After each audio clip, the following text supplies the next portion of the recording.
Okay, great. Hello, live streamers. About me, my name's Rebecca Bruton. As mentioned, I'm a composer. I'm also a performer. I live in Banff, Alberta. Um, I live on the side of Sulphur Mountain, which is a place that I love. Also on the side of Sulphur Mountain is the Cave-in Basin, Radium Hot Spring, not Radium Hot Springs, Banff Hot Springs, as well as a place called Sundance Canyon, which is on the other side of it. Um, I really love dogs. That's a picture of me with a dog named Ramsey, who I love. I was hiking with him last summer. That's a picture of me doing vocal improvisation with Katinka Klein and Aviva Endian. Sometimes I'm super lucky in my job as an administrator and I get to do my music with people that I know that come through. So we created this piece with using my tape loops. I taught them how to make tape loops and then we worked with my cassette players and did this improvised piece. Um, that's me at Lake Minnewanka. This is my favorite place. And in the Stoney Nakoda language, it means lake of spirits. Minna it means water, and Minneapolis is considered a Lakota name, but the Stoney Nakoda and the Lakota are very closely connected and function using the same language group. So this is Minnewanka, and that language group has quite deep stretch from up where I live all the way down into the States. And there's Ramsey again underneath a rainbow. This is really important. And that's Pumpkin, another dog that I take care of. Okay. So I'm going to talk a little bit about my practice. I'm sometimes pitched as a composer and sometimes as a vocalist, sometimes as a violinist. My practice is multifaceted and multidisciplinary, both in the reflective and generative processes that I move through when I'm creating work. The final output is usually music, but I also have produced poetic texts. I work very closely with a poet named Angela Rawlings, who's a sound poet. And some of the work that we've done together really blurs the boundaries between sound poetry and music and text for poetry versus a score. I create a lot of work. I'm creating work continuously, and I operate across a wide range of musical subcultures. I'm motivated by positive obsession and a very clear desire about what I want to hear. And then what I want to hear establishes the area that I end up working in and the medium that I end up using and the kinds of people that I engage in the projects.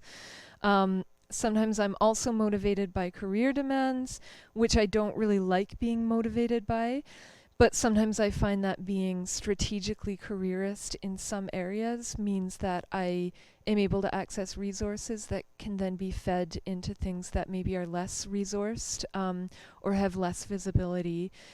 So I'm constantly moving between things like creating a chamber work. I like creating chamber music, but I don't like the workflow as much as I like working with a band. But creating chamber music is a very clear professionalized project that I get paid for.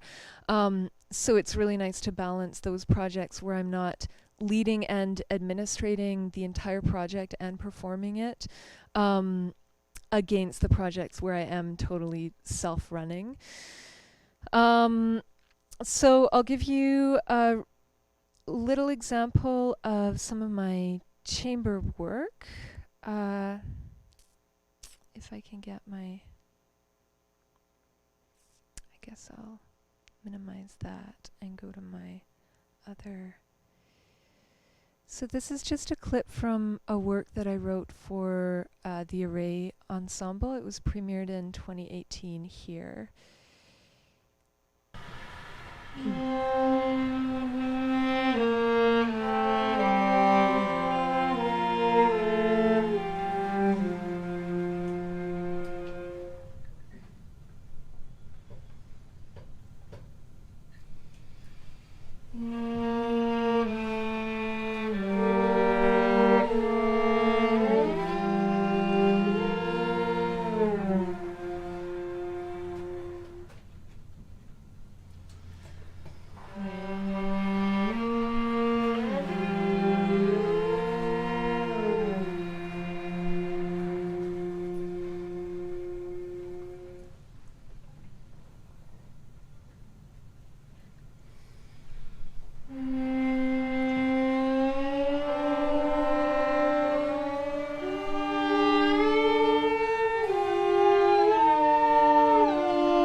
So that's one version of things I make. And then, Georgia, was that a 1 minute or 10 minutes? Great, thank you.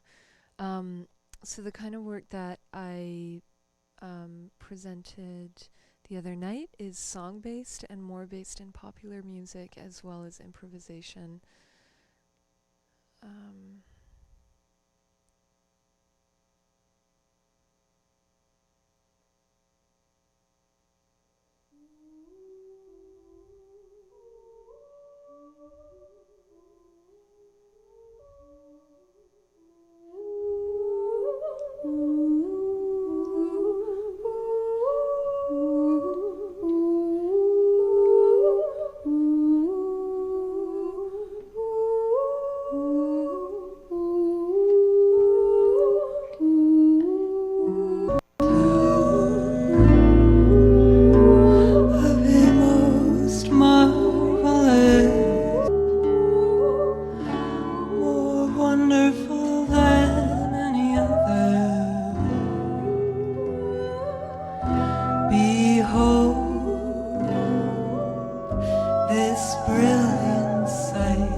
On for a while.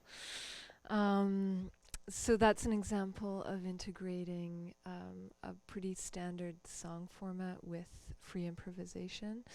And then more recently, I've also been doing, I usually work with groups because I prefer to collaborate, but just out of practicality because I live in such an isolated place and I don't have my collaborators around me.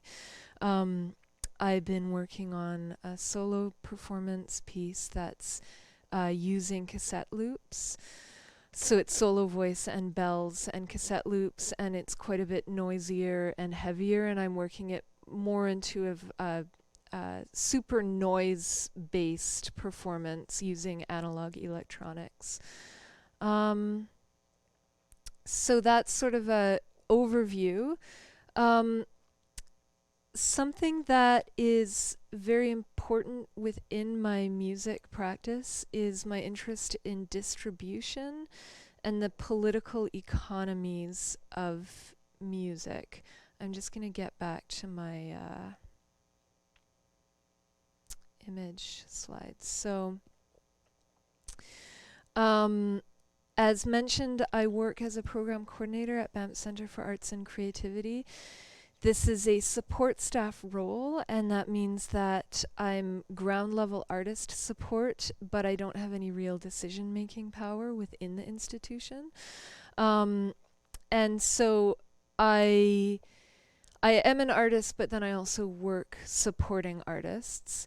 I regard arts administration as feminized labor, particularly in non-management, non-leadership roles.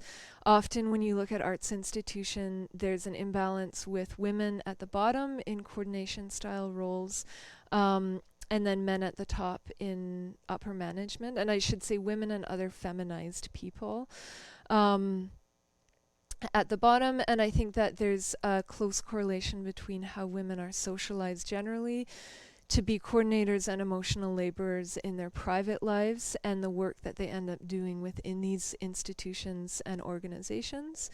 And I think emotional labor is really important, and it's labor that I love doing, but I find doing it professionally takes away from some of the resources I have to do it in my personal life.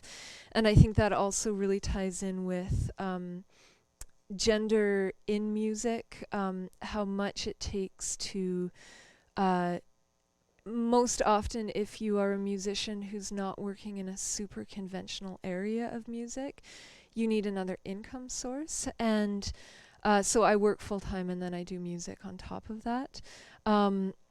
And I think there's a lot of labor that I do in my life that people of other genders aren't socialized to do, such as initiating gatherings for my brothers, coordinating birthday gifts, looking at schedules at Christmas time.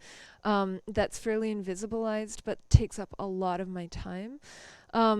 So I spent a lot of time thinking about how does gender impact my ability to do the work that I care most about, which is being a musician, and how is it distributed, not just in gender but also in class areas. I come from a middle class background, which means I've had resources to go to school, which means I can access a fairly stable middle class employment, which gives me resources to do weird shit with tape loops.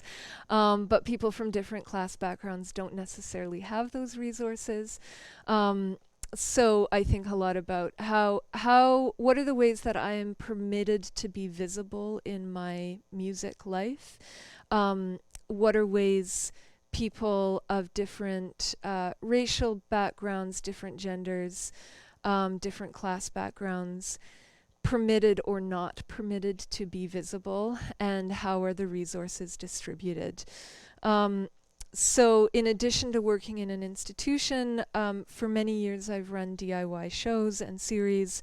In the mid-2000s, I got really involved with the all-ages show scene in Calgary, and that was a big introduction for me to self-organizing and community organizing. When I was in Calgary in the 90s, there was a group of self-identified anarchist punks who had started running all ages shows as an informal organization. These shows often featured a strong presence by activist organizations like Food Not Bombs. So my introduction to punk culture and community organizing culture came with both music and with other forms of organizing, such as food security. So that's grassroots organizing is still a really big part of my life. The thing that I feel most proud of is my friend Alex Spence and we founded this festival called Tidal Signal. It was a Vancouver-based festival that ran for 2 years, and it was aiming to highlight women and transgender artists working in experimental music of various sorts.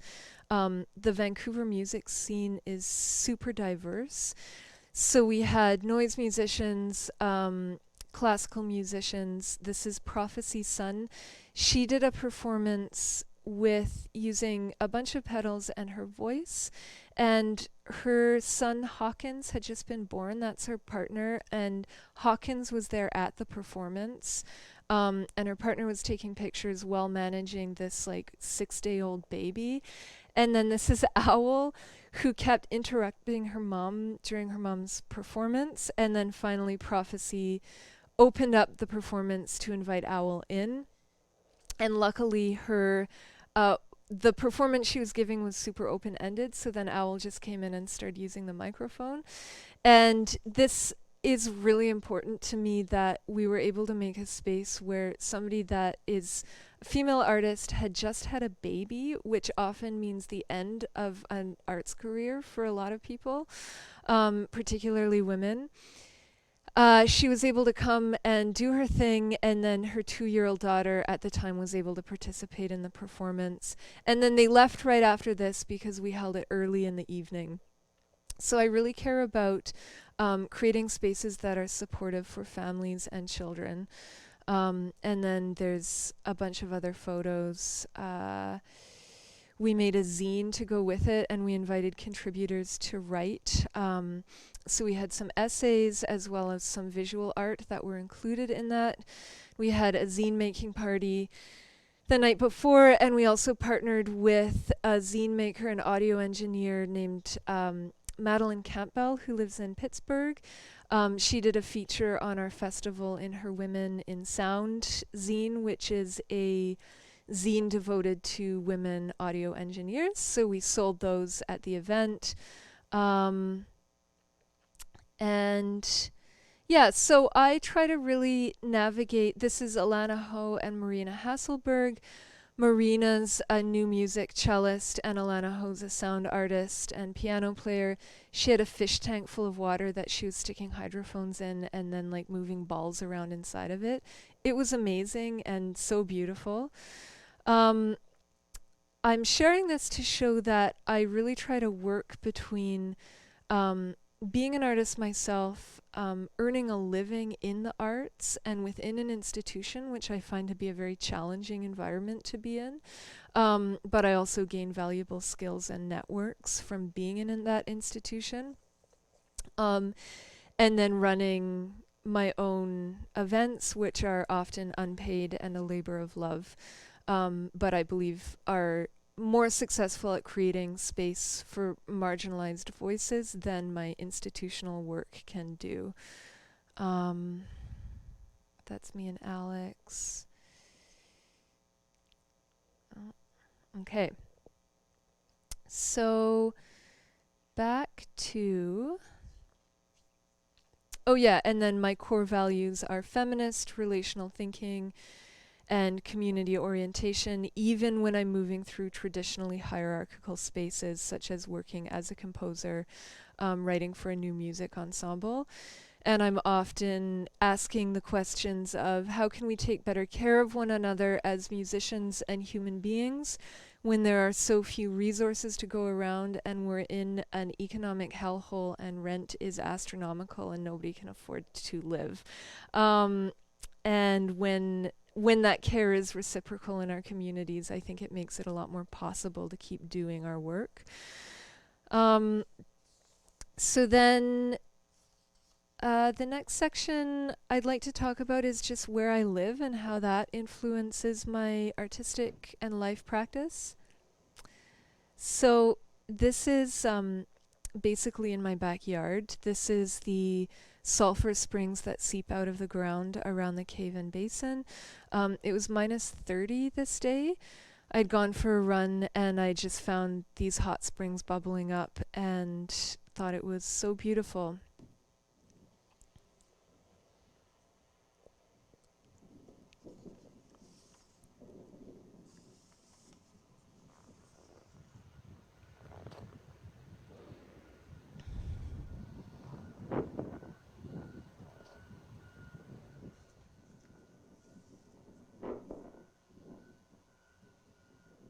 That's a bulldozer in the background. So that's what I'm around all the time, is this space. And it's really good for me at a nervous system level to be um, living in a super rural environment. It's not the best in terms of community.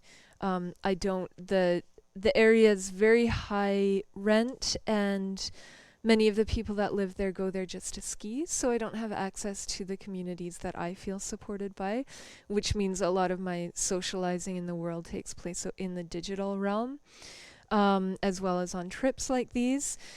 Um, it's a really strange place to live because due to parks policies, I find there's a very surface level engagement with the ecologies that we're in.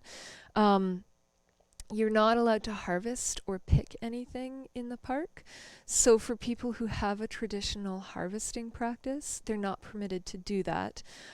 However, there's a really big rock climbing culture also in the park, and there are some people and groups of people that believe that rocks and mountains are ensouled and that climbing all over them is a source of disrespect. So that's just one example of a collision of knowledges around the government of Canada using Western nature management policies thinks it's harmful if we pick things, but then they don't see rocks as animate objects. So rocks aren't protected in the same way that vegetation is. And then I think that also takes away from the ability of traditional stewards of the land to be able to continue stewarding it. You also see really beautiful things, but they're also quite strange things like the comfort of deer. So this is an Instagram video that I took while at work last summer. It's very sweet.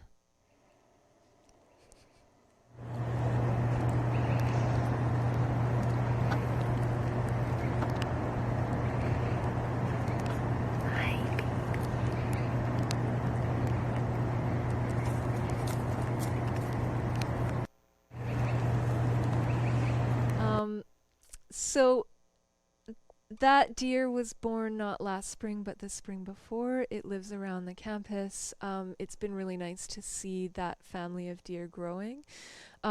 Animals are a really big part of my daily life because the elk all live around. They're totally desensitized to human contact, which is amazing, but also is odd because normally deer and elk, I think in a setting where they were being hunted, they wouldn't be as comfortable being around humans, like going up to them with their iPhones, and then occasionally they do attack people, which is also something that we have to deal with as administrators at the Banff Center, is managing a high volume of people from outside and supporting them through navigating this park, which if you're only coming for a week is also very surface level engagement, and it can be really hard to teach our government sanctioned practices, let alone any more traditional practices. So all that to say, it's a complex place, and I really believe in the possibility of intersectional ways of ethically knowing a place. So for me, that means deepening my own understanding of Western philosophical traditions, of ecological philosophy and environmental ethics, while actively working to decolonize and make space for other voices to be seen and heard. So I don't think it's my job to learn traditional knowledge, but I think it is my job for making sure there's space for more traditional knowledge to proliferate and to learn as much as I can about my own thought traditions and see ways that space can be made within those thought traditions, as well as learning ways of accepting that we're different as human beings, and I think that difference should be allowed to coexist within a region. So moving on from having a practice that is very influenced by the place that I live in that I live there and I'm dealing with it all the time, but also that I'm really interested in ecological philosophy. I do quite a bit of text, field writing and field recording. I go out into spaces and I write everything that I'm experiencing, and then I take that and I create word-based games around that as a generative practice, and then I assign pitches to those words, and then I run that through systems and then create new work based on that. A lot of my generative practice includes elements of memory, improvisation, and transcription. And where these elements have really come in is learning how to manage my time effectively and work with as much ease as possible, because I don't have very much time and because I'm often really tired when I come to work on my practice. It's a lot easier for me to have an email exchange with a musician where I give them a bunch of exercises to do. That nourishes me because I get to connect with a friend, and then it means that I have a reciprocal generation. Even though I'm guiding an exercise, I'm not just sitting by myself with like a blank manuscript paper and trying to come up with materials.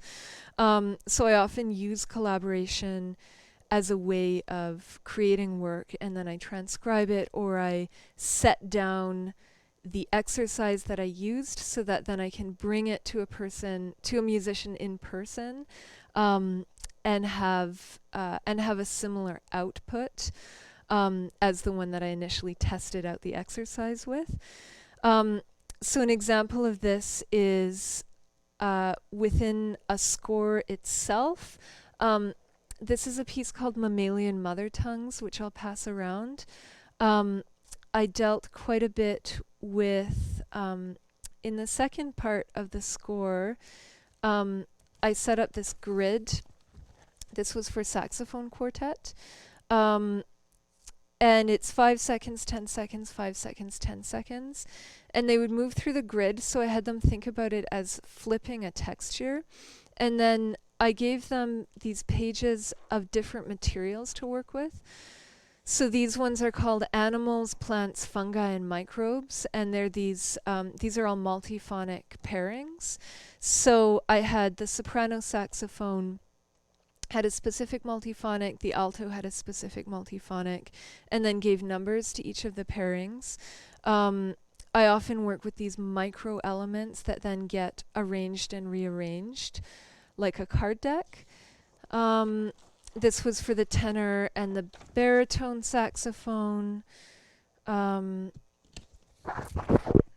then I wrote these little melodic segments, and I would have them improvise whatever melodic segments they wanted from that.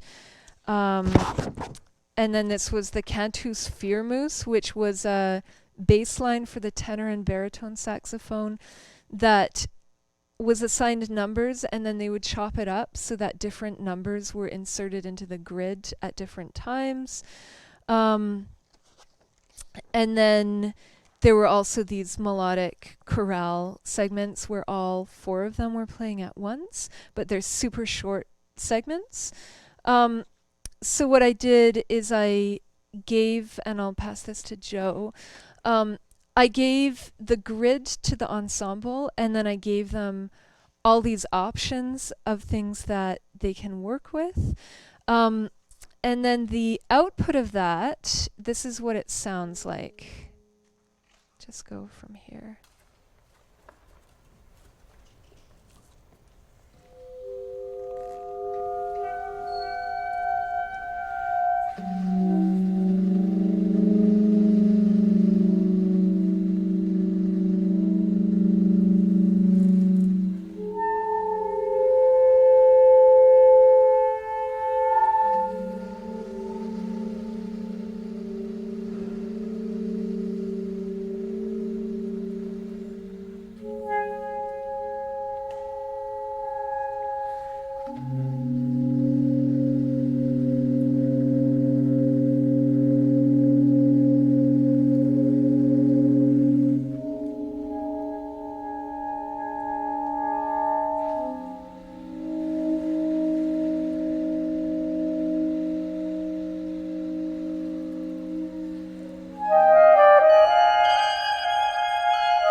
an example of what a score like that would sound like.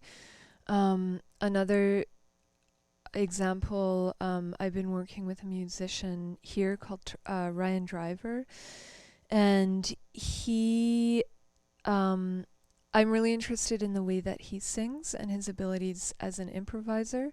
So I had this email exchange with him where I sent him some clips of me improvising on the violin, and then I got him to sing along exactly to what I was improvising. Um, and then I built out the piece from there and added other players to his improvisation. I took out the violin part, then I put in a different violin part, and then I got him to improvise along with that. And then I eventually came up with a text-based score that it had none of that other stuff in it, but it was just a set of instructions. And then I'll show you what it actually looked like. That's not it. When we performed it, looked and sounded like. Here it is. So this is totally improvised based off of a very specific set of instructions.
I never had who carries me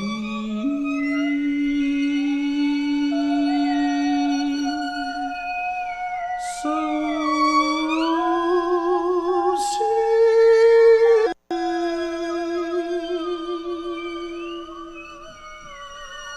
is dead.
that is just some overview of the kinds of work that I make.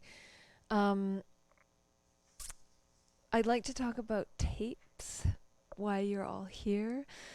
Um, I really love tape as a medium, but also as something that occupies, I think, a very specific cultural place.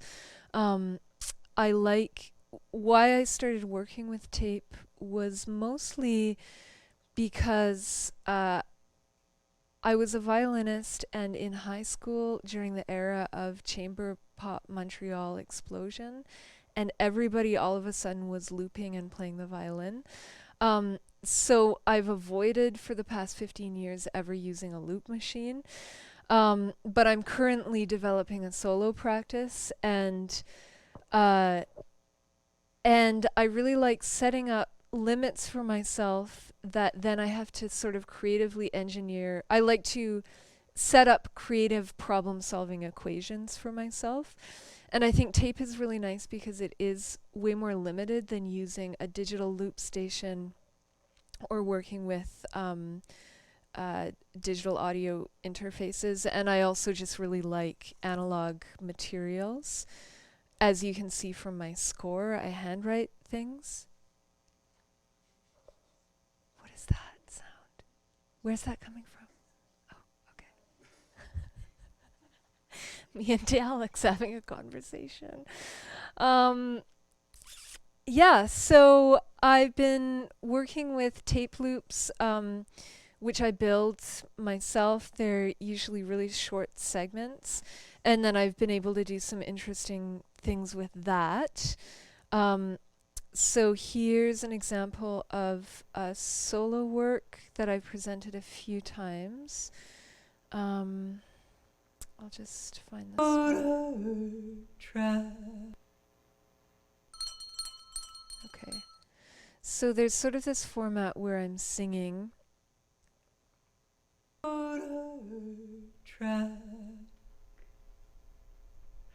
We rode on. We followed her all day. We never saw her. We rode on. We rode on.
So that was five little cassettes, uh,